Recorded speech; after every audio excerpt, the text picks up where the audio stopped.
What's up, man? Oh, yeah, here we go. Now we can do this. What's up, man? Thanks for coming on the show. Thank you. Well, now that we've covered a whole podcast, let's do another podcast. For anyone listening, no, we didn't actually just do a podcast. We just got here like 45 minutes ago, and we haven't stopped talking since. Let's just strap in. It's going to be a great conversation, so we're good to go. Originally how we connected was from Big Brothers Big Sisters. Correct. So, for anyone that's listening, I guess explain to them what that is before we dive into what you do for them and stuff like that. I'm Chuck Lott. I'm the External Program Relations Manager at Big Brothers Big Sisters. My role pretty much boils down to PR, community relations, business relations. Cool. Out there trying to build relationships with people across Long Island, different organizations, the whole nine. Sure. Because right now we need mentors. We Sure. need volunteers. And a lot of that is going to happen from just us telling the story, having the opportunity to get out there and talk to people, tell them about the impact that we're having in their communities, the positive changes that we're having on the kids' lives that we work with. Sure. And, just how much fun we have doing it. I mean, Sure. our mentors, Probably the most they amazing have experience. a great time. Yeah, it really is. Yeah, I still want to get involved in stuff like that wherever I can. I know that my schedule's been kind of hectic, and partially, mainly by choice. But the hustle of the entrepreneur life is. Hey, let's make it happen, man. Yeah, make it happen. it's funny because I went to New York City yesterday, and I felt so out of place, and I'm like.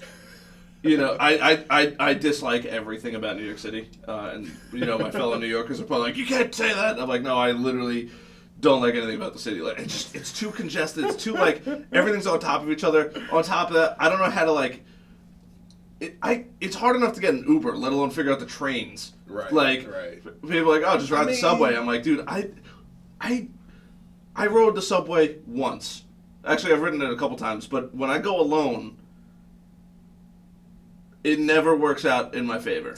I'm supposed to be here. You know what? I end up all the way over here. Google Maps definitely helps now. I'm not the biggest fan of the city. I do some work down there, and I'm sure we'll dive into that later. But Google Maps helps out because it tells me which trains I need to take. I didn't know that. Yeah. I just assumed that they haven't figured that one out yet. No, it does tell me, and thankfully we have it, because if this was 15 years ago, I'd be lost. Oh my God! Because the city, but I like to drive. Sure. I like to drive everywhere I'm going. I like the control of my car. I know people don't like traffic, but I'm from the Midwest, and you have to drive everywhere you go. Oh yeah.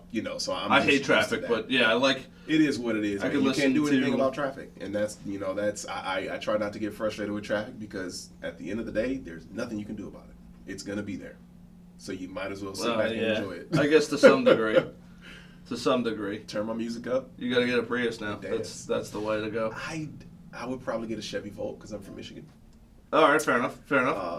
Excuse me. But I have considered that because... Dude, I'm so close to getting a hybrid just because it's so much faster. Yeah. It's so much I may have ridden the HOV lane this morning when I shouldn't have. And I'm never planning to run for president, so I could say that. And... They've done worse. Yeah. And, it's crazy. I set up Waze, and it's 45 minutes to your location. And then I get there in, 35 minutes. I'm like, HOV is it also helps, too, that it's spring break right now. Spring break right now, so, traffic, yeah. Well, that's like a cut away. It's just a lot less. Right. And I was like, oh, my God, I would hate to admit the fact that I would buy a Prius, but god damn, being early as sexy as could be. Why would you hate to admit that? I just don't like Priuses. Hey man, when it comes down to it, especially living on Long Island, if I could ball out, I'm getting a Tesla. There's no doubt about it. True, but it's still going to be a more cost-efficient option for you. Yes, 100%. Traveling, 100%. It is what it is. You got all those electric horses under there. Hey. So, how did I want to ask probably a stranger question? How did you get involved with Big Brothers Big Sisters? So I was a high school big back in Michigan growing up. So I've always. What is a high school big? So we have site-based programs that we do at schools. Okay. And the programs have the high school juniors and seniors mentor elementary kids in the district. Oh, that's cool. So in Michigan, I was a high school big. Gotcha. So I've always been familiar with Big Brothers Big Sisters back in Genesee County. And when I was getting out of for-profit sales, I was looking for a position. I wanted to work with kids again. I used to teach and coach, and I found a position with the agency. It was a fundraising position. I don't have the experience in fundraising, but I'm a networker, I'm a talker, whatever, the whole nine. So I was like, hey man, let's give it a shot. Sure. And when I got in there, the CEO and the leadership team, we all clicked. They liked me, I liked them. And when it was all said and done, they created a position for me. So I was fortunate enough to be in the right place at the right time to, have this brand new position that we put together, which again is essentially community relations. Sure. Just using the strengths that I've acquired over my however many years of traveling all over the country working. Sure. And yeah, I mean that's where we are today. We've done a bit of evolution over the last 2 years that I've been with the agency, and now, man, we're moving on all cylinders right now. It's really a fun time. We're growing a lot. We just hired some new staff. We're expanding our team, and we're getting ready to expand the number of children that we work with because we're at around 500 right now. And 500 children. 500 children. Is that countrywide or is that? No, Long Island. Oh my God. Long Island. That's how many kids that we have in our mentoring program right now. And then we have I want to say another probably 200 to 250 on a wait list that are looking for mentors. And so that's why, pretty soon I won't be in the office because I'll be out there knocking on doors and having conversations and stuff. So, anybody that's listening, I mean, if you're interested in becoming a mentor, you have a company out there, organization that I can come in and speak with and talk to you about the program, make sure you shoot me an email at clott@bbbsli.org. You can Google Big Brothers Big Sisters of Long Island. All of our contact information is there, but the new conversations need to be had about the agency. Our identity on the island right now is the clothing donation place. Sure. That's what everybody knows us for. Yeah. Well, I mean, look, the trucks are everywhere. Exactly. And that's an awesome thing. Sure. But we want to tag team that with the agency side. Sure. So people know that when they are donating those clothes, it goes to our mentoring program. The clothes don't go directly to the families or the kids that we work with. We actually have a partnership with Savers, and Savers takes the clothes and gives us a price per pound, and we get a portion of that back. Oh, that's cool. And so that allows us to run the robust mentoring programs that we have for our kids across Long Island. Yeah. Very cool. But we need more bodies. Sure. We have everything in place that we need to run a larger program, except for the human capital that we need to be the mentors. Yeah, it's the hardest thing, dude. So Long Island's not an easy area either. It's not an easy area, but we have a geography requirement. We like to keep the matches. Matches are big and a little. We like to keep the matches within 10 to 15 miles. So we're out here in Bayport right now. I'm not going to match you up with someone in Farmingdale. Sure. That's a hike and a half. Sure. For you, you're going to be matched. It is 15 miles though, I think. Farmingdale? Yeah, Farmingdale's I'm pretty sure it's just about the 15-mile mark. Might be just over it. Don't worry, you're still not going to come close to that. We probably match you up with somebody in Patchogue, Medford, or something like that. All right, cool, yeah. Again, just out of respect for you, you're donating your time. Sure. To positively impact the life of one of our kids, and we want to make sure that you're not going too far out of your way. I appreciate that, for sure. I'm actually looking it up to see how many miles it is. 24 miles. All right, so it's a little further than I thought it was. I was like, it's not that far off from 15. It's not. It's not at all.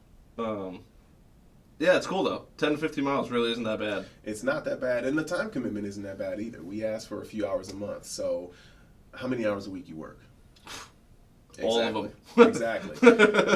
Small business owner, man. On average, I would say, the average on Long Island is a 50 to 55-hour work week, maybe. We're only asking for 4 hours a month. Yeah. So, you do the math. If you take all the hours in a month, and then you slap that 4 in there, that's less than 1%. Sure. That's all the time that we're asking for is to spend time with a kid. Sure. So in the grand scheme of things, it's not a lot, and that's the biggest thing that scares people off. It's like, oh man, you want me to be a mentor? Do I have to pick them up from school? Are we doing homework every day? How does this work? I'm like, whoa, slow down. It's not that bad. All you're doing is going to grab some food. We get tickets to games, shows. Sure. Hey, take these tickets. Go play some ball. Go watch some ball. Sure. Go to the park. Go to the library. You don't Sure. have to spend money. Hop in the car and go for a drive. So it's not that big of a commitment at all. Sure. Once people get around that, then they're much more open to. No, it's definitely reasonable for sure. Yeah. So little spoiler alert for anybody that's listening. Yes, I my goal is to be a mentor, but I'm looking to move in January, hopefully, and then set up base here also. But kind of commute back and forth to hopefully the Carolinas. That's ultimately where I'm going. So. But there's other ways that I myself am trying to work with you guys. Yeah, absolutely. And we appreciate that. And that's the thing. Like, we're definitely an a la carte organization. Sure. If you want to get involved, we can find a way. Mm-hmm. There isn't one or two avenues that you can only go down. And if you can't go down those, that's a wrap. Like, sure. We can figure it out. There's a lot of things that we can do. Putting together match activities. You, for instance, you're an influencer. You're a social influencer. Sure. So... you not being able to be a mentor right now, well, you have a few other options. You can connect us with any and everyone that you know. Sure. You can help us tell our story like we're doing right now. You can be an event partner, an activity sponsor. Sure. If like, hey, here's a gift card to Applebee's. That right there is an activity that we can use for a match. Like, all right, we just got this gift card to Applebee's. Let's find one of our matches who likes to go to Applebee's to eat, and we give that to them. That's one less thing that they have to worry about for that month. Yeah. So again, there are a lot of different ways that we can get people involved. Sure. And we do a lot of stuff throughout the year. We have at least a dozen events throughout the year. Mm-hmm. Whether they're fundraising events and then we also are putting together a larger calendar of activities for our families to do, for our matches to do. So we have a winter party for our kids every year. We have a fall party, but this year we're planning to do an end of the year school bash that we're partnering up with actually a company that's right down the road here in Sayville. You can give them a shout out. That's cool. Zenith Abstract. It's a title company. Oh, all right. So we do stuff throughout the year as well, and those are opportunities for people to get involved if they can't be a mentor. There's so much that we can do. We did a paint night the other night. We had somebody that I don't even know the relationship, but they're involved with someone in the agency, and they said they wanted to host a paint night for our matches. Sure. So they came into our office. How many people usually show up for these things? It depends on where we are. Mm-hmm.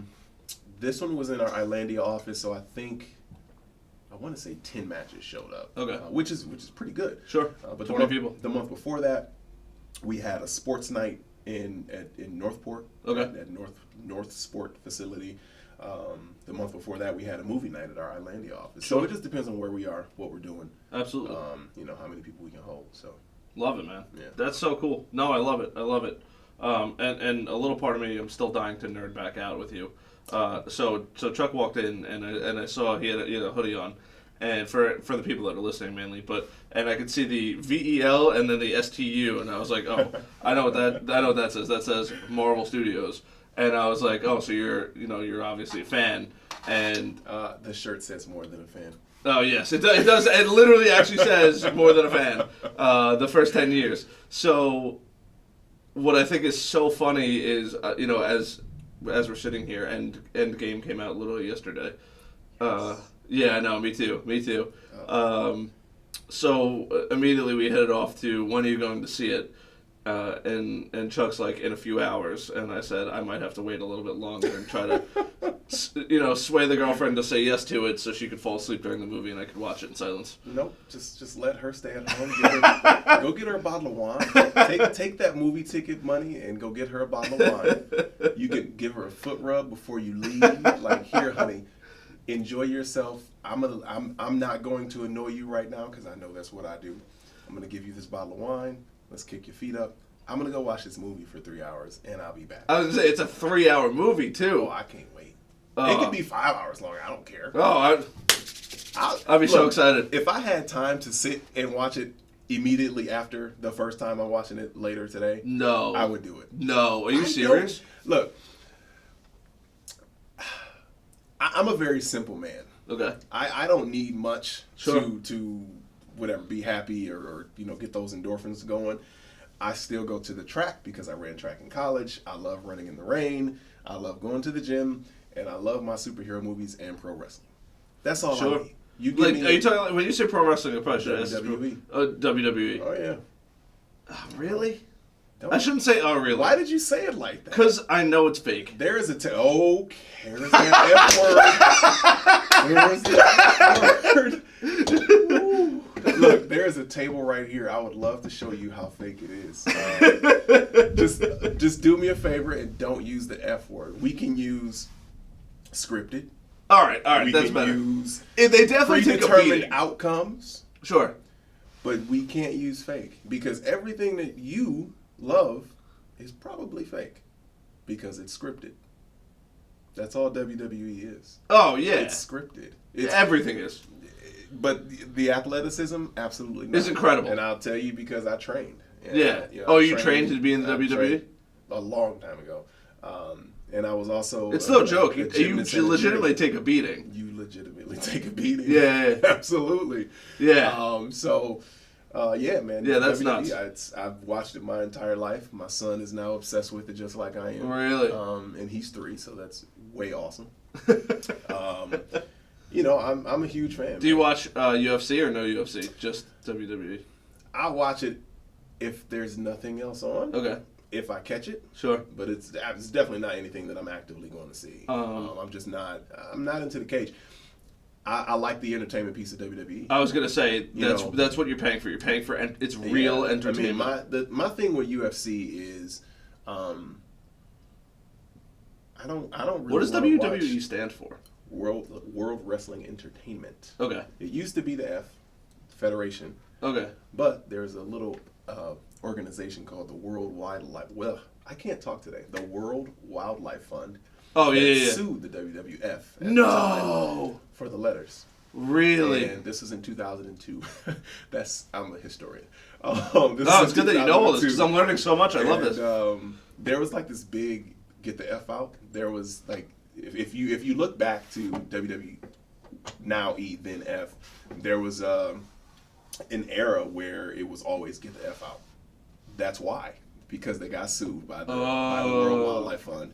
They had to drop the F, and they added the E, which, I mean, Vince McMahon is a business genius. That's a business genius.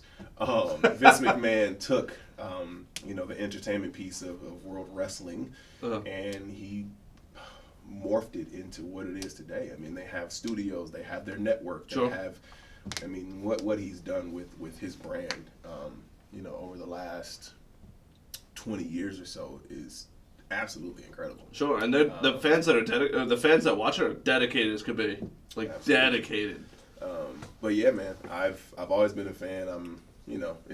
But back to the UFC piece. It's just I don't want to watch you dance around the ring trying to find the sweet spot to dive in, and then you got the ground and pound for the ground and pound is 10, 15 seconds, and then you either back out and do it again, or you tap out or pass out. Sure, like, I'm good.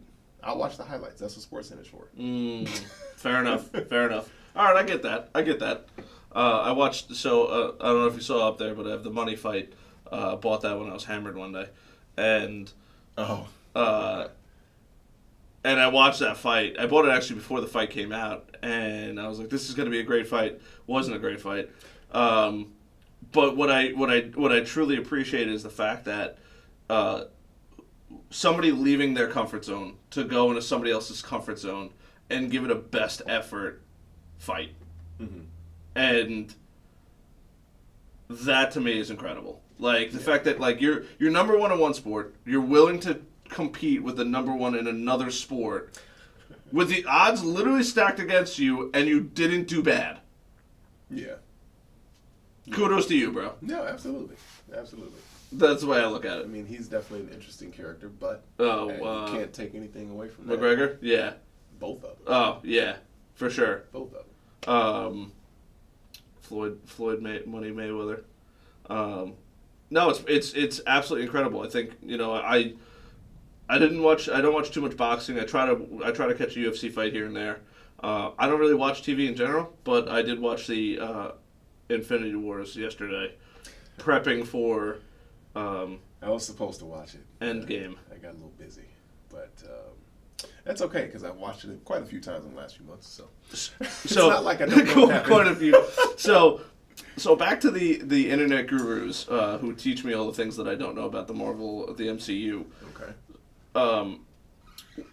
So we're talking about watching videos multiple times, and one thing that I absolutely loved is, because I try not to go during opening weekend because like you said, people cheer and this, that, and the other thing, and it kind of doesn't ruin the movie, but you miss key things in the movie. So I watched Infinity Wars when it came out. I don't think I watched it again right away for a while until yesterday. But what I did do is watch a ton of these videos, spoiler alerts, things like, not even spoiler alerts, just things that happen in the movies, people's analytical breakdown on different things, and getting ready for Endgame. Mm-hmm. And and you find all these like either Easter egg things or like how people, what people said. And actually, it's not so much like things in Infinity Wars, but how things tied in from Infinity Wars to movies way prior to that. The first Captain Marvel and stuff like that. And you're like, oh, okay. Yeah. And like, because I don't have time to like go through it, 35 times to like to catch every little thing. Yeah. Why is this or why is this? And then. So then I watched it again yesterday, and you remember all these different things. Spoiler alert for actually, I don't even care if you haven't watched Infinity Wars at this point. If you haven't seen Infinity War, you're not going to see it together. So when Stormbreaker goes into Thanos' chest, and he's like, you should have aimed for the head, and all this kind of stuff, and you're like, oh, maybe, like, I get it, and like all these different things, and obviously the snap, and you're like, okay, things that you would have missed, like. He had already snapped and pulled himself away, before he could have died or anything like that. And, why didn't he aim for the head? And then, why did Star-Lord ruin the opportunity to get Thanos? Damn it, Star-Lord. Yeah. Oh. There was one part in the movie. Actually, So we're talking shit right now. That's what we're gonna do, and I'm now cursing in my own podcast. But that dude screwed this shit up twice. He had the opportunity to kill Gamora, who Thanos would have never found the Soul Stone, and then on top of that, ruins the ability to get the gauntlet off Thanos. Star-Lord. He has ruined the shit. Like, I literally got angry at my phone yesterday while watching. I'm like, dude, you not only did you screw this shit up once, you screwed this shit up twice. You know why? Why? Love. Don't do it. Don't. Just walk away. Just walk away. It's. I'm just playing. If you got somebody out there that you love, hold on to them. It's a lost art. I got so angry. I was like, you Star-Lord. greedy. Star-Lord messed up, man. But I gotta say, my favorite part about the entire movie, and this is gonna sound so ridiculous, is when Thor calls the raccoon Rabbit. Rabbit. And he gets angry every time but doesn't correct him. The rabbit is right.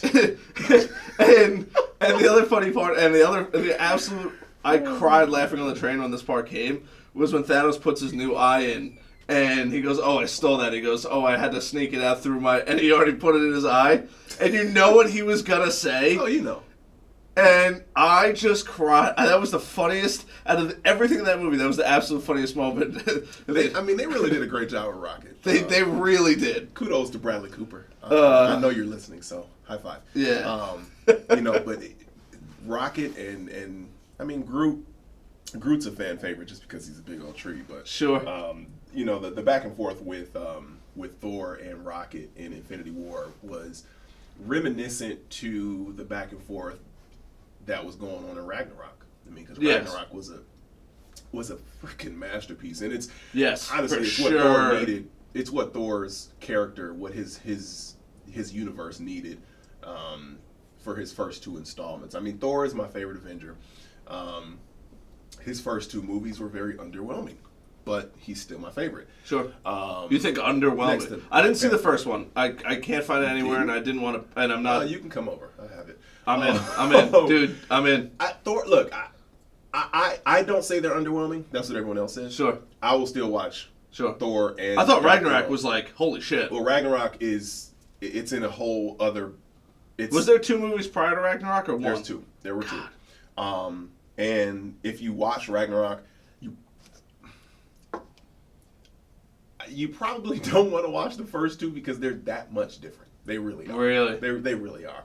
But again, I still like Thor. He's still my favorite. Yeah, next to Black Panther. Because dude, they did talk about a sick movie. Black Panther was incredible, man. Like God, I still cry at the last scene. It's that movie, like, emotionally, it was stressful. It was. Well, yeah, absolutely. It was definitely emotionally stressful. You know, and then for me, and you know, some people, you know, they want to toss out the cliche stuff, but that was the first time that there was a black superhero portrayed the way that was. I think he killed it. No, he absolutely killed it. But what I'm saying is that was the first time that a black superhero, a black movie in general, had the budget that they had, had the talent that they had, the crew, and it was incredible to see. You know, I'm 34 years old, and I've never had an opportunity to see anything like that. You know, and again, and I still say this, and I will always admit it, the last scene in the movie, I cry every time because, you know, that little kid at the end of the movie, he looks at him and he's like, who are you? Like, at no point in my life could anyone that looks like me say that to anyone. In that, like, to any superhero. It's you can't find it. Absolutely. We got, you know, so that, I mean, that's just, oh man, it is epic. And now, I don't know if you saw Spider-Man Into the Spider-Verse, but that is an incredible. That's a cartoon though, right? It is, but we're going to call it animated.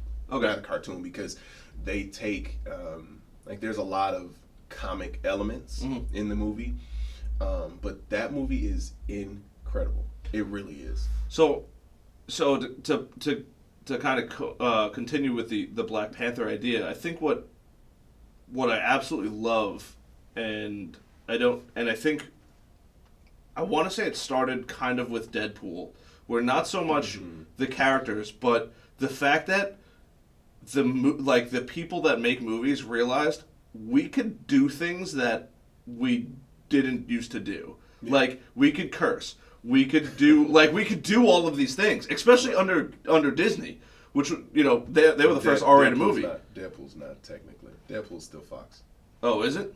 But like, we could curse. We could break down. I think it's called the third wall. Like, we could do all these things, and I think what's happening now is you start to see these sudden influxes of movies that wouldn't normally be generally accepted by people, but and not, I shouldn't say that. That's not the right term.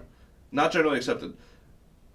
Be made by producers in Hollywood, because now they're realizing, oh my God, we have all this talent over here that we've never given money to. Let's start giving them money. We have all of these people that were terrified that Deadpool was going to be a total flop because they cursed. And it was crazy successful. Like, they're realizing that they could do all of these different things, and I think what's going to happen is it's just going to continuously change the world of movies. Well, I think the MCU's done that by themselves. You know, Deadpool, I don't know who thought that it would flop because he was a cursor, because Deadpool is a merc with a mouth. That's his name. So if you didn't know that was coming. But when you are a executive at, you know, one of these. Oh yeah, no, you're right. And you're like, right. Oh, my ideal customer is a 13-year-old. Exactly, but you strap rated R on there, and you know what you're getting. Of course. You know, but you're right. You're absolutely There was a lot of talk about Deadpool being a flop, and then it crushed it. Wow, I was not a part of any of those conversations. Oh yeah. You know, but if you yesterday, was it yesterday? No, day before yesterday. Not a flop in a bad movie. A flop meaning it just wasn't going to produce the numbers they wanted. Right. No, I understand that. You know, but again, the MCU, I think, has done that on their own. If you look back to 2008 and you watch Iron Man, the first one, and you fast forward to I mean, you can fast forward to Infinity War, or you can fast forward to February with March with Captain Marvel. You see Kids the got those dates evolution down. you see the evolution in the product. It is incredible. But even watching Iron Man, you know, I was just, I mean, I take, like, that's the stuff that I take back. That's the stuff that I experience. And I'm sitting there watching Iron Man. I'm just like, yo, dude, this you want came to out see in 2008, and oh my God. Like, you can even hear the difference in the way that they talk, the way that they had RDJ talk in the suit. Sure. To now. Like, he actually talks like he's in a mask. Like, you can hear, keep the skies clear. Whoosh, and he takes off. But now he's talking normal. Yeah. You know, so, like, just something that minuscule that you look back to 2008, and it's like, what? But I noticed it again in Civil War. I watched Civil War the day I watched Iron Man. Yesterday. And when Black Panther was introduced in his suit. Sure. He was talking like he was in the mask. But in the movie, in his movie, he wasn't when he had the mask on. So, you know, I don't know if that's hey, when we introduce a character with a mask, he has to talk like he's in the mask, and then we can transition away from that. Or, maybe, I don't know. Yeah, but it could be from their perspective. But that's something that, like, I didn't notice that back in 2008 when Iron Man came out. Dude, because they thought it just about happened everything over time in those movies. And then they pulled that little audio piece out, and it's like, all right, we're gonna make RDJ talk regular. Sure. He's not gonna be in the mask talking. And I was just like, I mean, that's just whatever. That's how deep I dive in. So you want to see something crazy? So and it's kind of crappy because by the time this comes out, nobody's going to be able to see these on Netflix. But I just started Netflix a couple weeks ago, released all of the James Bond movies. You're a James Bond fan? I'm a huge James Bond fan. So I'm like, screw it. I'm going to just try to get through as many as I can in the time. And, like, I just found out they're getting pulled May 1st, which sucks. No. So, yeah, dude, I'm pissed. Wait, is it Netflix or Amazon? Netflix. How have I not seen that? I thought they were on Amazon. I know I saw them. They were, like, the number one on Netflix for, like, a week. And then as other things came out, they dropped down. And I just found out that they're getting pulled on May 1st, which kind of sucks because I didn't get to watch as many as I wanted. But what's crazy is the transition of, like, movies, like how movies have looked. And so I watched have you ever seen Moonraker? Mm-hmm. Okay. Have you seen all the James Bond movies? Pretty much. Okay, I haven't. I'm still working on my way. So I watched Moonraker yesterday or finished it up. And I guess something must have happened in the world at that time, and I haven't checked the dates yet of, like, Star Wars coming out or something like that, because for some reason they thought it was a good idea to just put laser guns everywhere. And I was like, this is, like, way overkill, guys. But it like, so I watched the first couple. I watched, like, the first three, and then I went out of order on accident, and so now I'm watching A View to a Kill, and so there's a black girl in there, and her name is Mayday, and this is how bad the movies were back then. There's a chase scene with George Connery, I think his name is, and Sean. No, it's not. Is it Sean? Who's in that movie? Which actor is it? In Moonraker? Yeah. Maybe it's Roger. Is that Roger? Oh, yeah, Roger Moore. Yeah. It's Roger Moore. Okay. And so there's a chase scene of Roger Moore and Mayday, and you could actually see that when she's running, it's a white person under, like, these garments. But then, like, in the confrontation scene, it goes back to her, and then, like, it's not even a spoiler. This movie's been out for like 50 years. So she gets on the boat, and then she takes off this, like, I don't even know what you would call it, mask thing. It's like, I don't know. It was the weirdest looking thing ever. But she pulls it off, and then she's black again. And I'm like, did nobody realize that, like, you could see her skin in the chase scene, like her eyes and everything, and then she cut. There were no black stunt doubles back then. Like, not even that. It was just like, that's what you guys could do to figure out how did nobody catch that? I mean, out of everything you guys do. Look, it was 79, and it wasn't Lucas Studios.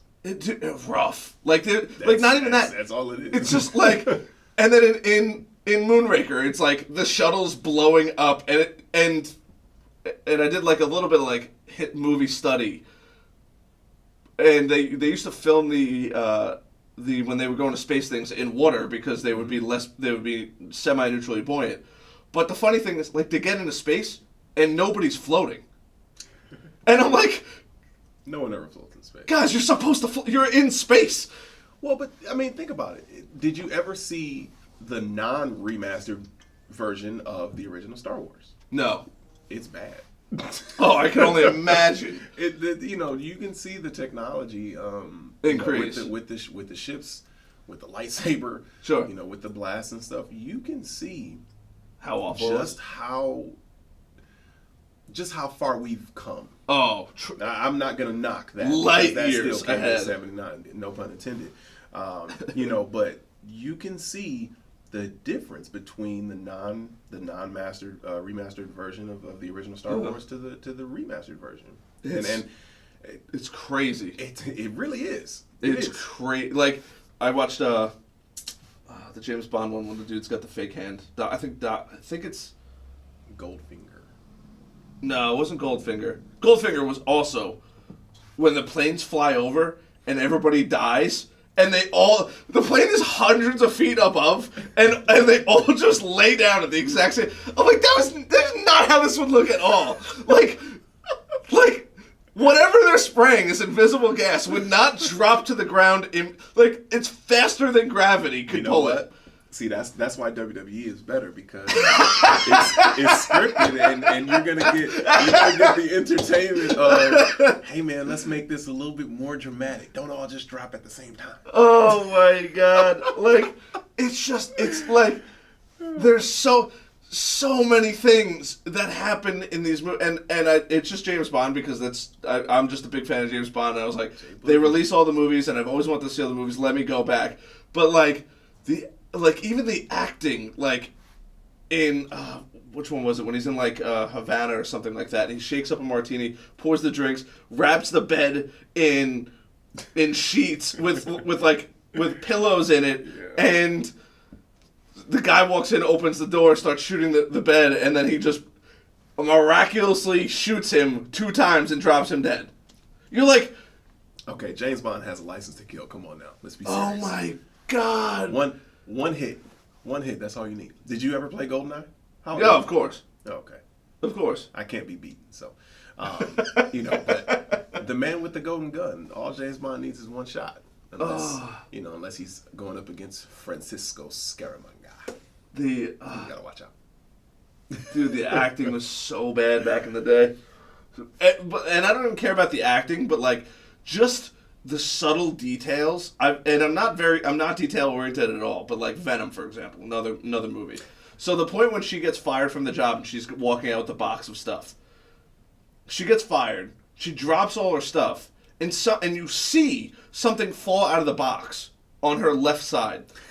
Now, when the video swaps over to facing her left side, the item that fell out is no longer there, and I'm like, guys. Those are grips. That's a bad grip. Grips they're the ones who are supposed to make sure that each shot has all the shots are the same, and that was a miss. I normally would never, and I never really pick up on stuff like that ever. Like, as I get a little more in tune with it, and like mainly because these nerds online, they just tell me all these things about like, you gotta look for this, you gotta look for this, and like now I'm going back. And like, and I just say a view to a kill because I'm literally in the middle of watching it. And by the way, it's crazy to see Christopher Walken young. Like, oh my Lord! And he was still a dumb good actor then. And the girl, she's not that good of an actor. Not talking trash. But I was just like, some of those things that she does, I'm just like, really? Like, that's what you guys do? But it was just like, how did you miss that she's like running up these things, and then Eagle miraculously wears a parachute to run up a giant elevator outside, and then climbs over, doesn't get shot at all, But you know what? And then Assassin's Creed dives off of it, pulls a chute, and lands on a ship. His car gets knocked in half twice. He chases her like. But look, this is. Oh my Lord! This is entertainment. This is what people don't. So outside of Big Brothers Big Sisters, I work at the Garden. Oh, we're getting into that too. And so I've been affiliated with entertainment in some way, shape, or form for quite some time. And I was an actor in college. Entertainment in every facet gives you a reality that you will never experience. Sure. And that's why it's such a big draw. I mean, you have your bookworms who don't really care about entertainment. You got your people who are so logical. It's like, that doesn't make any sense. I'm not going to watch it. The end. All right, that's cool. But damn near everybody else in the world they're all in. Oh, because it's a reality that you will never experience. The MCU is bringing the comics to life that we all grew up with. Sure. The cartoons that we all grew up with. They're bringing them to life. So that's why it has taken on. That's why it's so enormous. Sure. Because it's everything that we grew up with, and we never thought that we would see it live action, and it's live action. Yeah. That's why live action movies are taking off so much. Sure. I'm excited about Aladdin and Lion King coming back out. Live action versions, because who didn't cry when Mufasa died? I know. It was a cartoon. I know. I mean, so, and the fact that James Earl Jones is still alive to voice Mufasa again, that for me is huge, because James Earl Jones is an icon in acting in general. I was fortunate enough to meet him when I was in the theater department at Albion College. He came and spoke to us. And to hear his voice, I met him, I talked to him, to hear his voice live, like he said my name, where I was from, and I was like, oh my God, like that voice, like, it's crazy. So that's entertainment, man. That's why, we can look at these movies and break it down like that. I mean, Star Wars, we're about to wrap up the saga. I know. This year. What? It's crazy. Who's not gonna cry? I know. When this is all said and done. I mean, and I don't know how big you are. Did they confirm they're gonna wrap it up?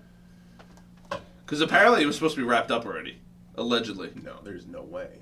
Did you see the Last Jedi? Yeah. There's no way they wrapped it up. So, The Rise of Skywalker is the wrap. Interesting. 9 movies. I guess these nerds online. I blame the nerds. They give me all my possibly fake or possibly true information. But yeah, apparently it was supposed to be wrapped. That's what I read online. It was supposed to be wrapped up already. It was supposed to be done. With what movie? Not the last one. The one in the early 2000s. Oh, you're talking about. Well, no. You're probably talking about episode 3, which talked about the. Wait, 1, 2, 3. Yeah. So 3 was when Anakin became Darth Vader. Yes. That's not a wrap. That was the prequel. That told us that. I don't know who the hell you listened to and told you that. I know. Look, I believe everything on the internet. It's like, oh Lord. Okay, let me get a blog. I'm just kidding. I'm just kidding. Relax. No, but episode 3. Everything on the internet is true, though. Was telling us, how Anakin became Darth Vader, and then, but even after that, you have Rogue One. Rogue One is the movie that is in between episode 3 and episode 4, the old 79. Sure. But that doesn't even dive into how dominant Vader was. It shows you a little snippet at the end of the movie, which is a direct lead into the opening scene of episode 4. So, no, there was never a wrap up. All right, good to know. Yeah, I thought it was supposed to end at 2015. 15. Yeah, Star Wars: The Force Awakens. Oh no, that was a start. That was starting a a new starting a new thing. Kickoff. One thing I have to say because it's driving me nuts. The other thing that drives me nuts about James Bond is all the bad guys have these evil henchmen that are all. Well, you can't do anything without an evil henchman. They're like, well, I guess it's just the acting time, honestly. Like Jaws. Oh my God. Like from Moonraker, everybody's just got these evil henchmen. Like the one, the Asian dude in Odd Job. Is that his name, Oddjob? with the hat. God, you're right on point. Yeah, like I'm just like maybe it's just all of them, but they were all awful. I don't know. I mean, again, that was the but that was the equation. time. Yeah, that was the equation for, hey man, we got to come up with a good guy and a bad guy. Well, the bad guy needs a right hand because it's only going to look right when the good guy who's all alone beats the bad guy who has this team and is like really big and massive. They're all like Hulks, human Hulks. You guys can't come up with something more interesting than that? Assassins, something. You can now because we have the Jason Stathams of the world and the Jet Lis and people like that. But God, that dude's back a legend. then, no, hell no, you couldn't do it back then. Yeah, I don't know.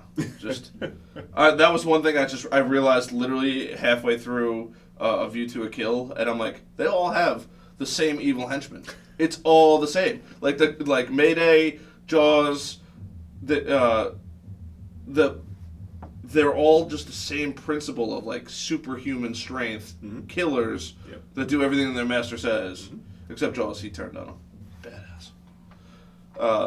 Sorry, it was driving me nuts. I literally had an epiphany on the train. I'm like, oh shit, they all have bad henchmen, and they're all not the greatest actors. That's terrible. I'm so mean. No, that's an opinion. Some of them weren't, but that was the best that they could choose from at the time. I know. So I actually read so people have ranked the worst Bond movies in order. God, ruthless. Yeah. Again, an opinion. That's what people do. I mean, people rank the worst WWE everything in order it's all the time. I told you not to use that F word. We got to stop using that F word. It's all scripted. I actually know somebody that is. I don't think he ever made it officially in, but he made it into. I don't know if it's an offshoot, but like the B rank. NXT. I don't know. What's his name? Brandon Knight. He's from Bayport. I'm pretty sure. I'm gonna see if he comes up. But, the current cruiserweight champion is from Ridge, Anthony Nese. One of the tag champions is from somewhere in Nassau. Where is Ryder from? I don't know. He's from Nassau. Mick Foley is from Smithtown. Oh, is it really? Mankind. He's shit. He's a legend. Anyone who knows wrestling knows who Mankind is. He's from Smithtown. Brandon Knight doesn't come. Maybe that's not his name. Or maybe that's not his show name? I don't know. I mean, there are so many people out there, man. It's, again, it's growing. I mean, now they have a developmental brand. They have a brand that is solely for the people who are not making six-figure contracts, traveling all over the world. They are the ones that are sitting in Orlando, Florida, working on their craft, training, working on promos, the whole nine. Sure. And that's new. I don't know. I can't remember when the Performance Center opened up, but I mean that brand is incredible. It is really good to watch. It really is. Oh, I believe it. I believe it. It has a lot of elements of back in the day. I think that, and this is a personal belief of mine, and I think this usually follows suit with most things. We'll call it the major leagues of sports, like the WWE, the UFC, the NFL, all of these things. The college or like the B teams, we'll say, and I don't say B because I know that like the Yankees have like their farm team, but like those are usually more entertaining to watch than the actual, like the NFL. You're like, I know what's gonna happen. They're all gods essentially. Like I don't care if you like the dude Tom Brady. You know that dude's making the pass like 90% of the time. Like you know that Skittles is going to crush it. Like, you just know it's going to happen. Like, that dude's going to catch the goddamn ball. Like, you just know that these things are going to happen. Right. Like, and then I love the mystery of not knowing. I've really gained an appreciation for that lately. I make it no secret that I'm from Michigan, that I'm a big Michigan State University fan. Sure. And that I am pro college sports. Sure. And I think college sports are awesome. I'm not the biggest fan of pro sports. I obviously watch them, but I am all into college sports. Sure. College football season. I don't spend my Sundays in front of the TV for the Sure. NFL. I spend my Saturdays in front of the TV for college game day and wrap up. And I watch every game in between. God March damn. Madness, you know, if I can, because you Sure. know, we always have something to do. You know, March Madness. And I work at the Garden for college basketball Sure. with St. John's and host the Big East tournament. But March Madness, man, you know, I sit there and I watch the games. I Sure. play basketball. I'm watching the game. I watch the men and women's tournament, actually, because the women play the game the way it's supposed to be played. The men have the athleticism and they can do all the things that they do. But, you know, being here in New York, man, there are not that many college sports fans because New York doesn't have the college teams that they need to really build that love and that fire for college sports. And Sure. I say it all the time, and it's true. It's a general statement, but it is true. 100%. In New York, you have St. John's University. That's it. Yeah. They got rid of their football team years ago. And the basketball team, you know, I love my Johnnies, but, you know, we're clawing back up to where Sure. we Stony once Brook's got were. a D1 football team. Stony, yeah, but But they don't even get the limelight. what conference, though? I know. You know, I it's like, all I right, know. Stony Brook. And I went to some of their games. I've seen them play, but Sure. I'm from Big Ten country. I know. I have friends down in the Big SEC. Ten country. Like, you want to watch some football, you watch Big Ten or you watch the SEC Sure. or the Pac-12 Sure. or the Big 12. Sure. You're not watching I think Stony Brook's the American Conference or something like that. Yeah. Like, no. I know. So New Clemson's York, got a. well, Clemson they're incredible. It's huge. Oh man, I have a friend that goes there. She's like, no, it's a way of life there. well, it is, but that's the thing. It's a way of life everywhere else Yes. outside of New York. Yeah. If you Penn State, Oh, Penn huge. State's right next door. Huge. And Villanova. Villanova's only basketball though. I was gonna say. I mean, yeah. they have football, College but sports. we not right. Sure. Right. College sports. I'm talking about, you know, football and basketball. Penn State, they're in the Big Ten. It's a different ball game. It's a different Sure. game. Sure. And so you're absolutely right. The minors or the developmentals are more exciting because they're playing for the check. Yes. They don't have the check. They're playing for the check and they're playing to potentially get another check. Mm-hmm. You know, they're trying to earn the next big thing, and not even that. You know, I think that, and this is just a belief, but like they're doing it more because they love it than more because all it's hard. not their Oh, job. no. It's absolutely all hard. You know, you get picked up and you're there for a season or two. You made it, bro. Like you're like even the lowest paid NFL players are still making bank. Yes and no. People don't, and the educator in me is coming out. But people don't realize, you know, what goes into, and more importantly, what comes out of an NFL check. If you're not making that crazy 7-8 figure, if you don't have that crazy 7 or 8 figure contract, you are definitely living the good life, but you're not making the bank that most people associate the league with. Of course. You know, and then to go a step further, you know, that's why I'm a huge advocate of these kids staying in school for 4 years, getting their education to figure out which avenues they're gonna go down when their playing days are done. Because if you're going after the money, one, that money's not going anywhere. You know, if you get hurt, fine, okay, but you run that risk in anything that you do. So But I'm not a fan of pushing these kids out to the league before they graduate. If they have it, sure. fine. But there are a lot of players who don't have it. What they have is somebody in their ear telling them that they're good enough to go get paid. And then they sign an agent. Mm-hmm. They can't go back to school. They don't get drafted, or they get drafted really low. And they don't make the money. And then what? You're out of school with 2 to 3 years. You're out of everything. Sure. With 2 to 3 years of education, I know. and you don't make a decision to go back and finish. And all right. that's very frustrating for me to see. So, even still, NFL worst paid players, and this is just from Cure. I don't even know how to say this website. It's, what is it? 480,000. Yeah, almost 5. Yep. You ain't retiring on that, but Well, you can if you manage it. if you manage it, still some Absolutely. pretty decent money though. Oh no! I'm not saying it's not at all. Sure. You look. If I have $480,000, hey man, you know I could send my girlfriend on every trip she wanted to go. Sure. Because I don't need much. You know, but people, whatever. Yes, it's money. Sure. It's money that we Sure. don't have. Yeah, you ain't kidding. Yeah, the minimum to play for an NFL player is $7,600 a week. Mm-hmm. You're not exactly struggling Nope. on that money, and if And you you're are, doing you what got to you- get a better financial advisor. You're doing what you love to do. Yep, you're winning in every way I can possibly see. And that's one of my problems with the pro level. We have these guys who are sitting out and who are making a big deal about their contracts and stuff like that. And I understand to a certain degree, like, hey man, I'm worth it. I'm gonna fight for what I'm worth. Sure. But you're getting paid to do what you love to do. You're getting paid to do what you did since you could walk. I know. You're getting paid to do Don't what be greedy. we all wish Sure. we could do. And what's the difference? And you gonna sit out over a comma? Uh-huh. That's why you sitting out over a comma. And most of the time, it's not even over a comma. Most of the time, it's literally over like a couple million.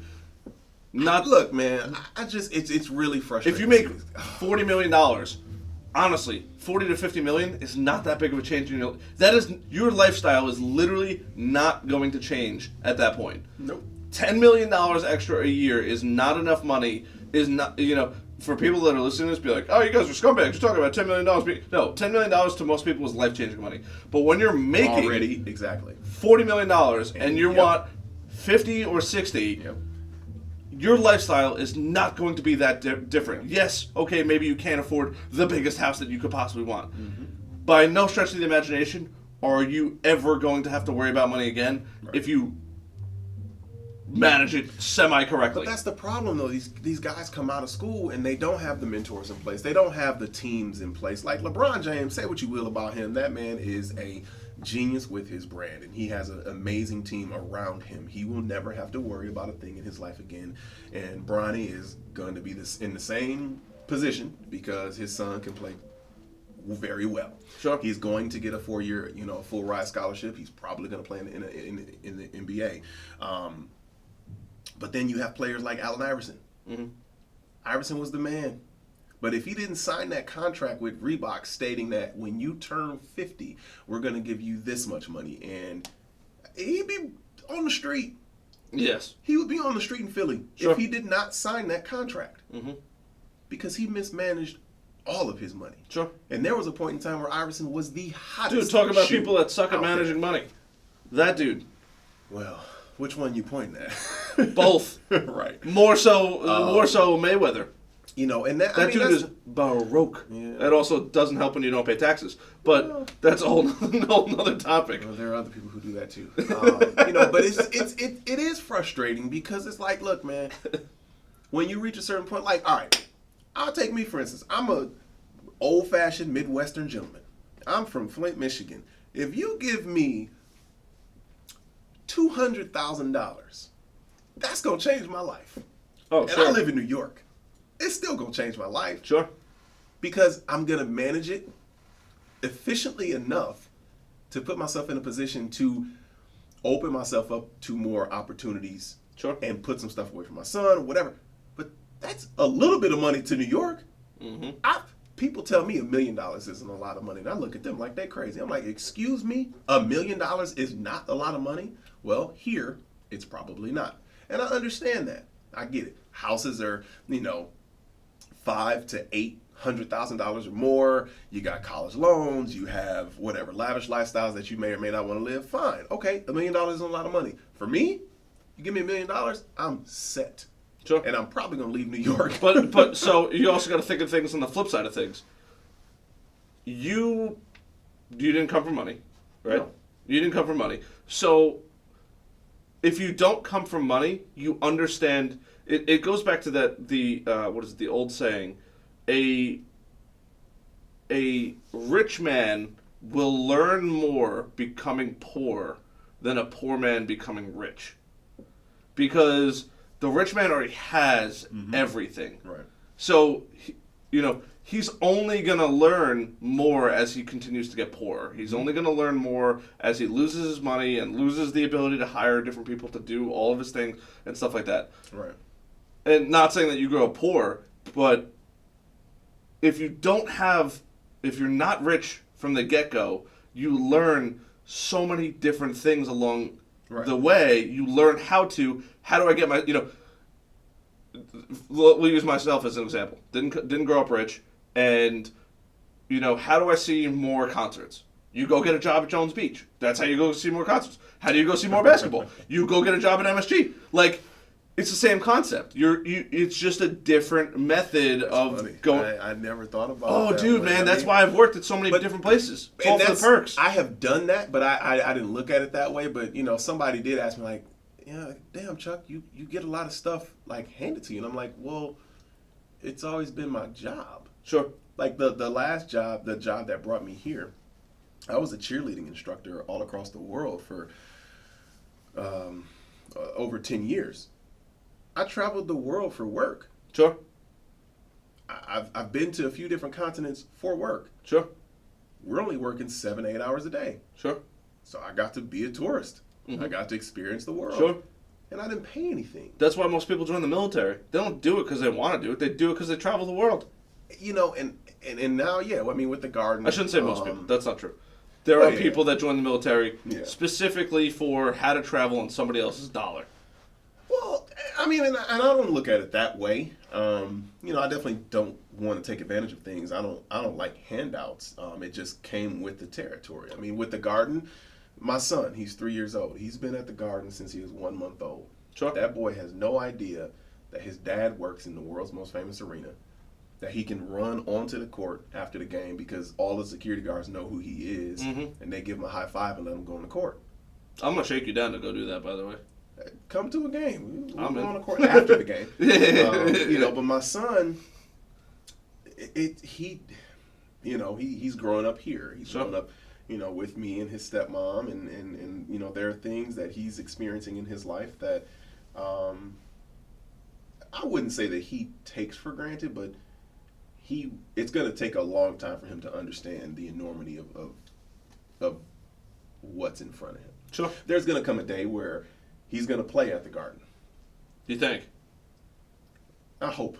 I mean, I'm not going to live vicariously through my son because I've seen that happen in my coaching days. He can do whatever the hell he wants to do, and I'm going to support him with whatever he does. But he's a jock. Sure. He's a smart jock like his dad, but he's definitely a jock nonetheless. He was walking at 7 months and trying to play soccer at 9 months. God damn. Yeah, he's starting out young. But if he plays Ronaldo, in the Garden, right? I will send him across the pond because he plays. If you can make a couple, you can make a couple $100 million. Don't worry about it. Over to London or France. I think Ronaldo's the highest paid player in the world, right? Yes. I'm pretty sure he is. But if the day comes where he plays in the Garden, there's going to be a video that I send to Bristol where Chuck Lott III is 3 years old running circles around the freaking St. John's hologram. I'm sorry, Messi is the number one. Ronaldo's number two. Yeah. But okay. Next topic. No, it's funny you say that. So I have a buddy of mine, Brian Karp, who's been on the show before, and he's a real estate agent out here, and he's been on twice now, and he shares some incredible stories. And the first time I had him on, we talked quite a bit about his two sons, and same thing where he goes, I could just imagine it now, them playing professional NFL, and Brock. Yeah, and Brody. every father will say every single father will say that about their son. Sure. And that's like, for me, everyone's like, oh well, do you think he's going to play basketball? Like, I don't know what he's going to do, but whatever he does, he's going to be the best at what he does. I was going to say, as long as he's good at it, that's all that matters. That, people, I'm a confident guy. I'm not cocky, but my delivery, because of my confidence, makes me sound cocky to people who are not confident. Sure. I don't really know how to tell you that I'm not, and I'm sorry that you feel that way about me, but I'm in entertainment. Sure. I can't go in front of 20,000 people and not be confident. Sure. So the stuff that I say, you have to. Mind you, I'm a big pro wrestling fan, and one of my favorite wrestlers of all time is Mark Henry, and for years, his saying was, "That's what I do." And then you've got another guy, CM Punk, his saying was, "I'm the best in the world." Chris Jericho, "I'm the best in the world at what I do." I say that stuff all the time. Now, it's jokes because if you watch wrestling, you know why I'm saying it. Sure. If you don't watch wrestling, oh, he's a dick. Yeah. Pardon my French. It's cool. You can curse on the show. And I'm like, but I'm really not though. That's just what the wrestler said, and I just thought it was cool. And I wanted to say it too. Dude, I'm trying to be a pro wrestler. If I just say what they say, maybe it'll work. But if you don't know that, I know. then that's how you receive it. It's like, oh, I don't like him. That's so funny. Like, no, that's not how that works. Sure. And so with him, man, I'm gonna give him all the tools that he needs, and be the father that my father was for me, and sure, see what happens. Sure. Are you sending him to public school or private school? Public school. Okay. Schools, interesting. So, fire away. I'm curious. I hear people talk about school districts and stuff all the time, and I was a former educator in Milwaukee, Wisconsin. I worked in the city of Milwaukee. I coached in the suburbs of Milwaukee. I know Milwaukee, a nice place. I've never been. I love Milwaukee. If I could move back there, I would. Really? It's mine. It's definitely where. I don't even know where that is. Wisconsin. It's a middle state. It's a middle state. Well, that's what I hear all the time. It's a flyover state. Shut up. Oh, you see that down there? Yeah, we only go there when we're flying over. But in terms of education, I know what these kids need to go to college. So I don't want to hear about a school. Like, I don't want to hear, oh, that's a bad school district. That's this and that. Like, I don't care. Because Wisconsin's not really a middle state. Middle of the country, not middle of I'm thinking like Nebraska. Well, I live there too. That's definitely a flyover state. But Omaha's nice. The rest of the state is flat.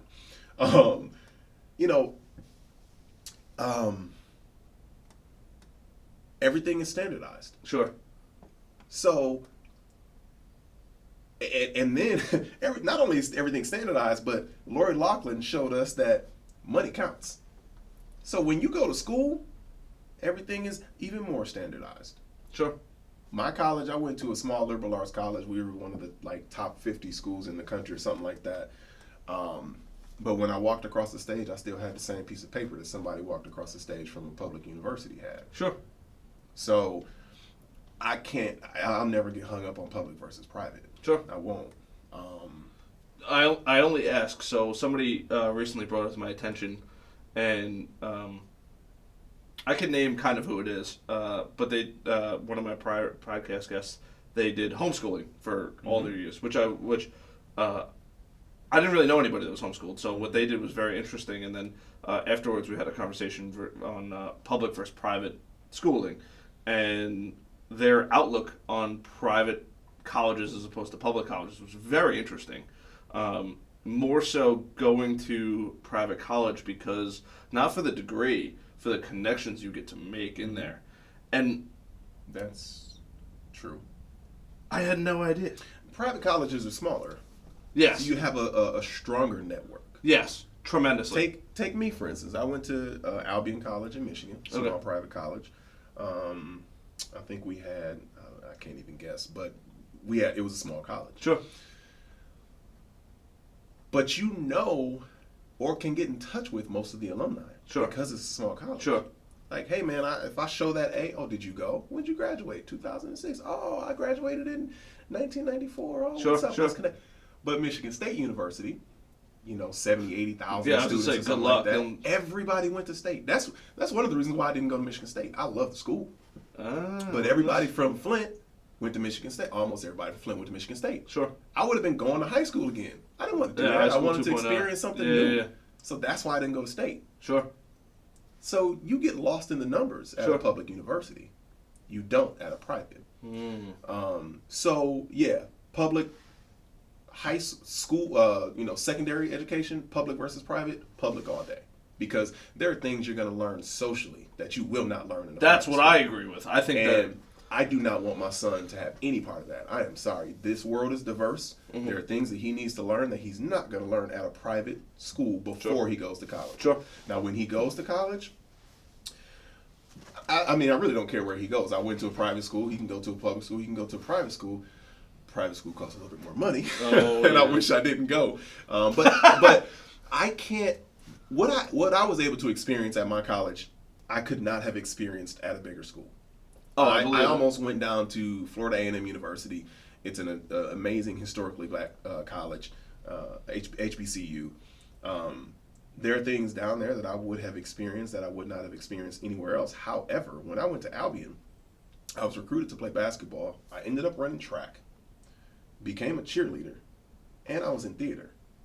And I had a job on campus. Sure. And I was an RA, and I was a mentor, and I had a life. Goddamn. So I wouldn't have been able to do that. You know, the track athlete that I became, I wouldn't have been able to do that at a bigger school. Sure. Mainly because I didn't even know I could run track. I didn't run in high school. I played basketball. So Sure. I would have been stuck in basketball, which would have been fine, but I wouldn't have ever discovered track. Sure. And I definitely wouldn't have ever discovered cheerleading or Of course. theater. Sure. And all of that shaped what I am today. I was going to say, today. yeah. And I'm happy with all of that. I don't have many regrets in my life. And it's all because I was able to experience so much at my small private college. Sure. Sure. I could not have been a two. Oh, look, a I went to two-sport Farmingdale, athlete. bro. I was a ghost there. No, Yeah. you know, met my ex-girlfriend there. You know, had a great time with her for 3 years.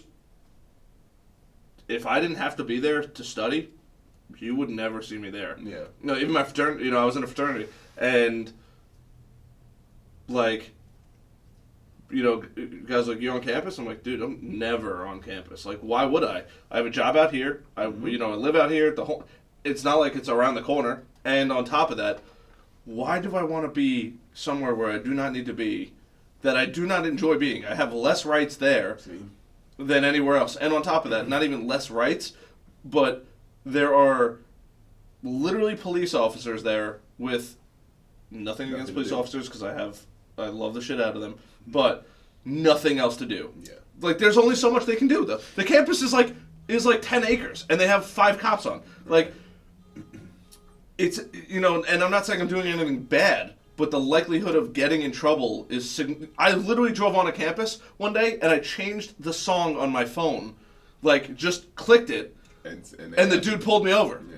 And I'm like, dude, he's like, you were on your phone. And I was like, dude, I was changing the song, I swear to God. I mean, that's definitely, I guess, one negative that I would say about a private college, because everybody knows who you are. Sure. Like, everybody knew who I was on campus. Sure. You couldn't get away with anything. Not that I would. Sure. But, well, I got away with a few things. I have fun with that. But no, everybody knows everybody. Sure. It's a community. Sure. It is. I'm cool with that. I love it. You know, That's what this is. You know, right. I went to school 200 people.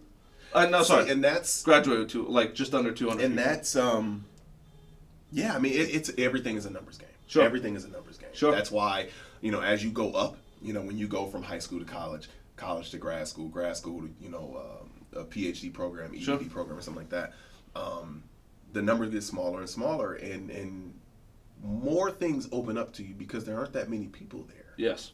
100%. You know, and that's what I want my son to experience. I'm not gonna shield him from anything in this world. Sure. He's gonna look. I consider myself a well-rounded world citizen. Sure. As a coach and a teacher, that's what I try to build with all of my athletes and my students. And my son, I want him to do the same thing. If he follows my path, so be it. If he doesn't, hey man, go have fun. Sure. You know, my parents and I, you learn know, and be the best we you can had be. We bumped heads my senior year because they took it upon themselves to set me up with a job in Texas that I did not want and I had no part of. Sure. Of procuring the deal. Sure. When I found out about it, I said, I'm not doing it. Mm-hmm. It's not what I want to do. Mm-hmm. I want to go to Milwaukee and coach cheerleading. Sure. But what the hell else are you going to do? I don't know. I'll figure it out when I get there. Uh-huh. Yeah. And I did. But at that time, you know, it was they were like, yo, man, we set this up for you. We want you to take this route because we feel like it's going to be the most successful for you, whatever. And I'm like, you know, back to the Off podcast. Sure. People in this world do what they think everyone else wants them to do. 100%. People don't do what they want to do. Yes. And I literally talk about it on the show all the time. I have prided myself for so long on doing the things that I enjoy Mm-hmm. And mainly because I've done so much in my life, I know what I don't want to do. Mm-hmm. So if you try to tell me what you think I should do, I'm a listen. Sure. But I'm gonna look at you like you're crazy though, because Sometimes somebody gives you a good idea. they can give me you can give me a good idea, and I might chase it down. But Sure. when it's all said and done, like It's what I want to do. I want to do. And and as good of a communicator as I think I am, Mm-hmm. there is a decent part of me that's not. Sure. So I'm not sure I know how to effectively communicate that I know what I want to do and tell you what I want to do, but Sure. I'm doing it. I'm good. And Makes sense. that's hard for people to do. If you are in a family, in a business, in a circle, and everybody's doing these things, like I grew up with guys who are, Fortune 500 company, ridiculously serial entrepreneurs, running towns, the whole nine. And I'm looking, and at one point I did look at them, and I'm like, damn, what am I doing wrong? Mm-hmm.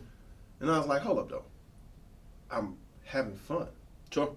And I know a Enjoying it the whole whole lot way. of people who don't have fun. Mm-hmm. Major problem. We have a And serious epidemic in the country of people not Mental doing- health is a very underappreciated piece of the world that we lose sight of Mhm. because everybody's, I don't want to say not having fun, but people are so caught up in what they think they should do. Mhm. And they lose sight of themselves. And We- I'm not yeah. doing that. I don't think we have a it's- mental health problem. We have a I need to impress other people problem. Well, we definitely have that, but we do have a mental health problem because it's a lot of stuff that goes unnoticed, looked over, whatever you want to call it. Again, because people tell you what they think you should do instead of you trying to figure out what you're going to do. Life Sure. is a journey. But if It's you not a did destination. what you wanted to do you think that those people would have as many problems as they do? Because and this is how I look at it before you answer. I could go to New York City right now and get a job making probably about $200,000 a year. I got offered, before I started my company, everybody says I'm ludicrous for this. I turned down like $150,000 a year job to go to New York City. And I said, I'm not going to go to New York City for an additional, so it's an 8-hour day of work, plus an additional 5 to 6 out here. Yeah, 20 minutes to train. You're right. So 5 to 6 hours of travel to and from the city per day. So, or sorry, not 5 to 6, 4 to 5 hours. Actually, it's probably closer to 6. Yeah. So for me, and I consider myself a very happy individual. I try to make the most light out of everything. I do my absolute best to impact other people's lives, and help people wherever I possibly can. I donate blood on a semi-regular basis to just somebody else needs it way more than I do. And I'm not looking for kudos or anything, but that's just the kind of person I am. I would be a I could suck the fun out of Disneyland if I had to go to New York City every day. There's just no amount of money that you could put on it. And yes, I know that the routine gets easier, but I'm not worried about the routine. It's the stealing of my time that is so damaging to people. Sitting on a train, like last night I got on the train, and thank God I was on the train at I think I took an 8 o'clock train out of Woodside. You're caged as a human in this metal box, and every once in a while it's fine. I don't think it's a bad thing, but every single day, on and on and on, it beats you up mentally. It does, and I think that is that's a sign of this region, because where I'm from, that's not. You don't do that. Out in Flint? Just in the Midwest in general. Yeah, you I have believe a it. different quality of life. You experienced it in Charlotte. Sure. Oh my God. It's a completely different quality of life, and well, the other problem too is we live on an island. Well, there's nowhere else we could go, right. Without moving.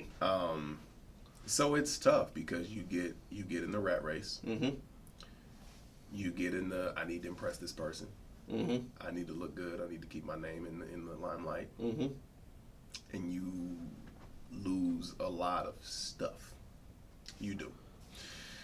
And It's tough, man, because on one hand it's hard to even communicate those motivations to people who don't understand.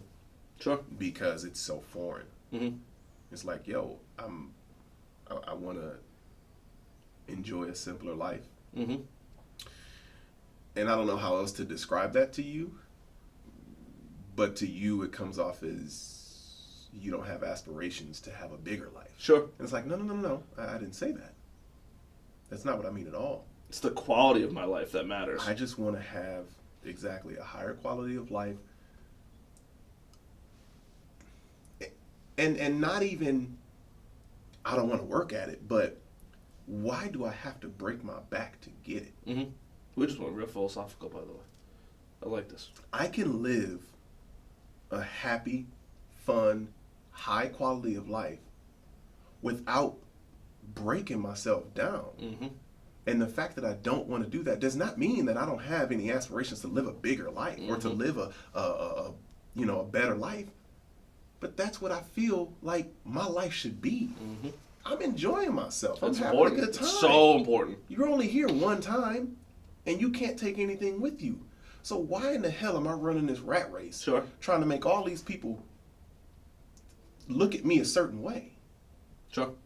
And and I can liken that to my hosting career. I don't do what I do at the Garden at Citi Field because I like attention. I do it because I enjoy it. Sure. It's fun. You give me a microphone, you put me in front of a few thousand people, and we're gonna have some fun. Sure. But my job, which a lot of people don't even understand, is my job is to get you to focus on something else, not on me. I'm just there, but I'm directing your attention. Sure. You see me, but I can guarantee you that you're focusing on that t-shirt that I'm giving away, that you're focusing on the contest that's on the court, Sure. that you're focusing on whatever it is that I'm saying, but it's coming out of my mouth, but I'm still making you key in on that sponsor. Sure. Key in on that whatever, that logo, that, hey, we've got trivia coming up. Let's go ahead and tweet your answers to #BE Guess what you just did? You #BE Trivia to try to answer that question right. Mm-hmm. What's BE trivia? Big East Trivia. It's from the Big East tournament. Oh. I host the Big East tournament Sure, as well. sure. So I had to, Rothman Orthopedics, shout out.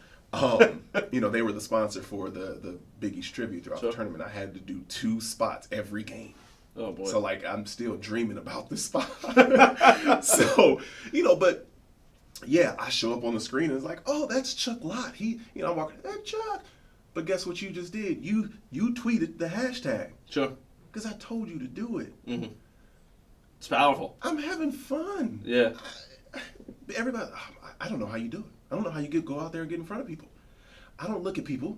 Sure. I'm not looking at anybody when I go out there. Sure. Mainly because I'm looking at the camera, but I don't care. Like when I go to the Garden, and I probably shouldn't say this on the podcast, but when I go to the Garden, I wear a disguise. I wear my glasses. Sure. I have a mohawk hat, and I wear my scarf. Sure. So if I'm on the train, you have no idea who I am. I love it. When I walk into the Garden, you still have no idea who I am. My blazer, I wear colored blazers. My blazers are in a black garment bag. Oh. So you don't know who I am. Yeah, until you go out there. When I hop into the Garden, if you see me in the elevator, you might be able to figure it out because we're that close. Yeah. But otherwise, you don't know who I am. Sure. Until I take off my glasses, take off my hat, and put on my blazer. Sure. Oh, sunglasses you're talking, or? No, these glasses that I'm wearing right now. Oh. Until then, you don't know. You rock glasses well, by the way. Thank you. Very well. And I'm just like, I'm having fun. Yeah. I don't get paid a lot of money to do it. Someday I might. Sure. Lord willing, it's going to happen because I enjoy what I do. Until then, hey man, I'm going there for a good time. I'm having fun. Yeah. No, absolutely. And that's a hard thing for people to really grasp. It's like, yo, because people don't understand that you can enjoy what you do. You have one life. I don't need all this other stuff. Mm-hmm. And I get it. Like, all right, fine, that's cool. You can have it. Mm-hmm. I'm not knocking you for me not having it. Mm-hmm. I'm just letting you know that I don't need it. Mm-hmm. So don't tell me I need it because you do. Sure. We're two different people. Yeah, we're all humans, man. We're this one big, happy, moshed up world. And everybody can, rub elbows and whatever. But when it's all said and done, you like things that you like. I like things that I like. Sure. We can still be cool. Yeah, why not? Absolutely, dude. So yeah, I mean, we definitely did get philosophical there. But it's tough, man, because again, that piece right there, me being from the Midwest, living out here, doing what I'm doing, I see it all the time, and it's just, I don't know. That's the one thing that I would try to keep my son away from. Mm-hmm. Oh, it's doing That's things it. that he doesn't like to do. That's, doing things that you have to do things to figure out what you don't like. Mm-hmm. You're not going to know unless you experience it. Mm-hmm. So, absolutely, I'm going to thrust him out there and try everything once. Yeah. Try everything once. But just getting into a situation where you feel like you have to do something because somebody else says it. No, like, not the case. No, I'm sorry. Who are you? This is my life. Sure. And again, just got to obey the rules. The decision with That's my it. parents, I was 21. Or was I 20? I was 21 at the time when we bumped heads. They knew then Charles is going to do whatever he wants to do. Mm-hmm. And there's nothing we can do about it. But he's going to be okay. Sure. And that's always been the case. I was a cheerleader that came from Flint, Michigan. What? Really? The 2000 Michigan State Spartans, Flintstones. We got a bunch of guys in the NBA. I'm from a basketball town. I was a cheerleader. I'll never forget my first or second year cheering. A guy that I played basketball against in high school was playing basketball while I was cheering on the sidelines. And he was on the bench and he looked over at me and he looked again and I was like, yeah. I didn't care. It was hilarious. I can only imagine. Because he was a superstar, and I was kind of up and coming, but sure. I was a dunker. So we met each other at the rim a few times. I ended up on the sideline. Sure, not a bad thing. I don't give a damn. I don't care what you have to say about me. So, if anything, and this is coming from wise words of a cousin of mine who was a cheerleader, and he goes, because I was a little kid at the time, I'm like, cheerleaders for girls, and he goes, that's what you think. He goes, because guess who gets to hang out with all the girls? And I'm like, oh. After a while, you won't want to do that, trust me. You learn. But no, I mean, my cousin, so let's see, he's 18 right now. When I was cheering, I think it was my senior year when I was cheering, my little cousin came to a game, and he was like, Uncle Chuck, you a cheerleader? Because he's that much younger, so he called me Uncle Chuck. Uncle Chuck, you a cheerleader? Cheerleading's for girls. By the end of the game, guess who was down on the track with me trying to flip? With all the cheerleaders. Sure. My little cousin. It's tough. Because what did he see me doing all game? Flipping. I was flipping up and down that track. Yeah. I did a back handspring for every point that we scored. Uh-huh. So, the team will count it out, the fans will count it out, whatever. By the end of the game, he was down on the field with me. That's I'm like, so funny. Mike, I thought you said cheerleading was for girls, though. Uh-huh. So it's, again, I had fun. Mm-hmm. I had so much fun, man. Just thinking back of all the experiences that I had between theater, track, championships that we won, and then my time as a cheerleader across the world, man. Those experiences are irreplaceable, and no amount of money can change that. Sure. Even now, it's memories, like, all right, dude. Whatever. Like, okay, we can travel across the world. That's fine. Yeah, Mm-hmm. I love traveling. Absolutely. Mm-hmm. But I work for a nonprofit. Sure. I don't have money to travel the world. Sure. I love what I do. Sure. I'm making an impact with kids and communities that grew up like me. Sure. I'm giving back. It's important. I'm happy, and that's my contribution to the world, and that's what it's all about. And some people are, I don't know, their contribution is different. Sure. Everyone offers something. I agree. Good, better, and different. So they have a different contribution. Sure. That's all. And you could learn from every contribution. Mm-hmm. If it's a bad contribution, you could still learn from it. If it's a good contribution, you could still learn from it. I talk a lot about, as humans we process information and learning and seeing, what works, what doesn't work, and, trial, I always say trial by fire, because you realize fire's hot, you're going to get burned. You touch it, you're going to get burned. It's literally, it's that, and that's how everything happens, and you grow and you figure out and you say, what you like and what you don't like, and the people that, in my opinion, win at life are the ones that are, living the life that they want to live. If they have $1 million, great. If they don't have $1 million, but they're happy every day, great. Right. I'm cool with both of those. As long as they're okay with it. I feel bad for the people that don't know how to get into the life that they would love to live. I mean, it's tough. It definitely is trial and error, trial by fire. Because I've fallen on my head quite a few times. And it was necessary though. Sure.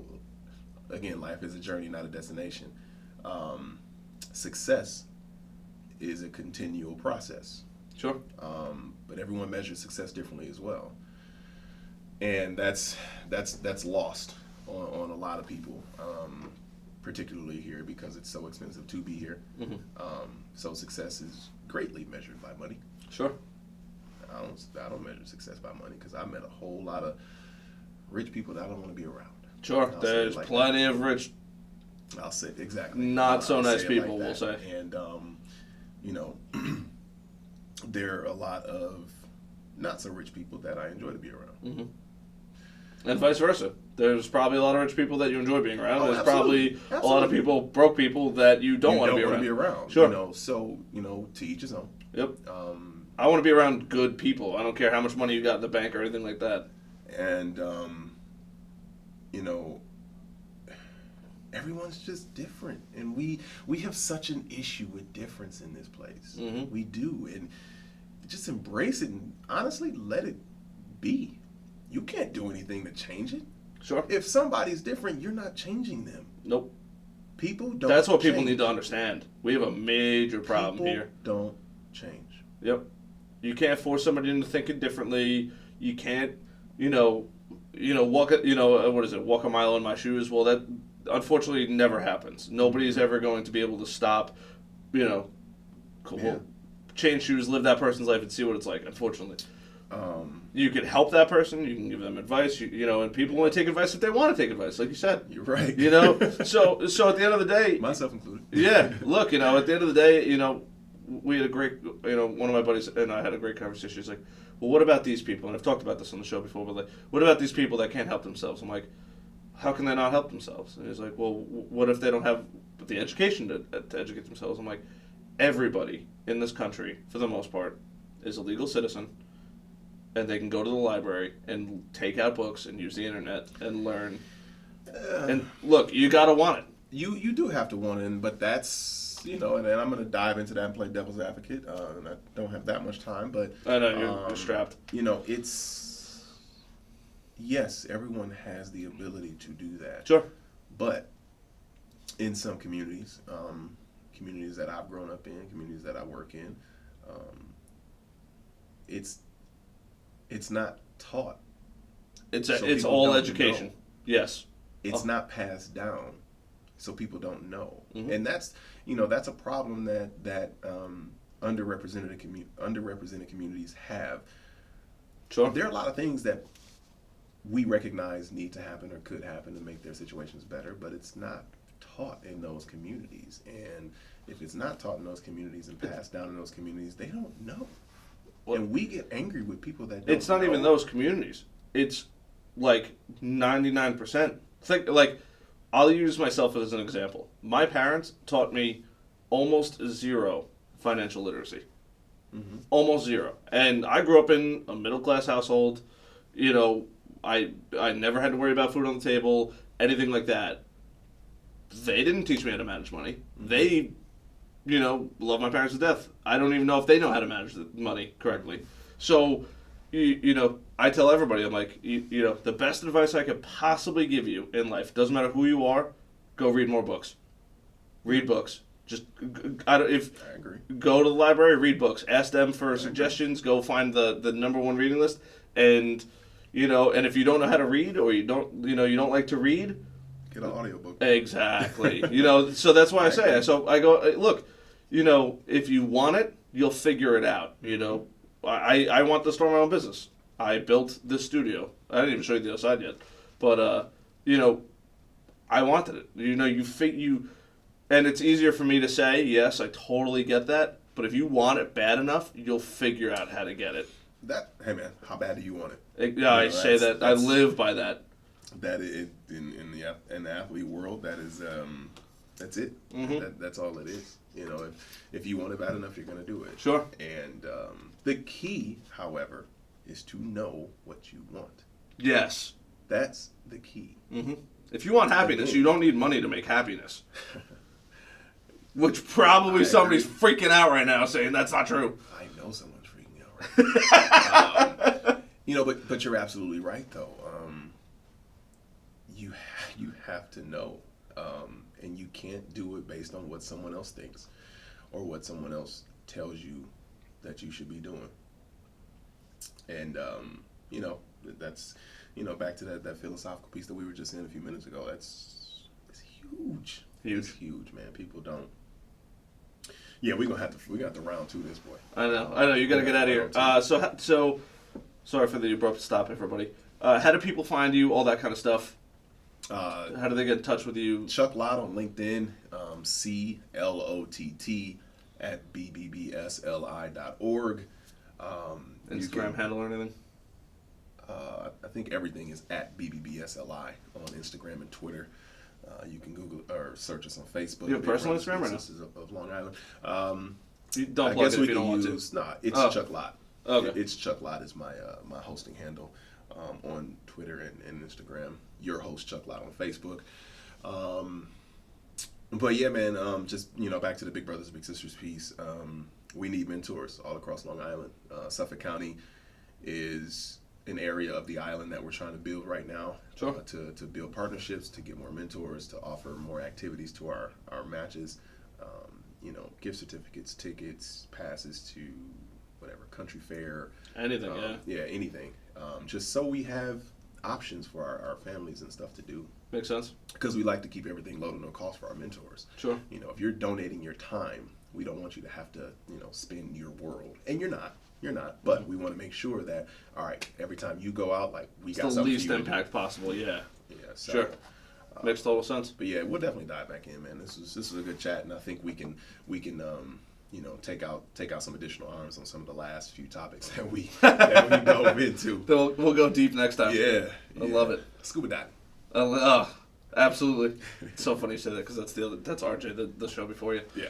All right, dude. Thanks for coming on the show, man. Thanks for having me. Appreciate it, dude. Cool. Yeah, we gotta dive back.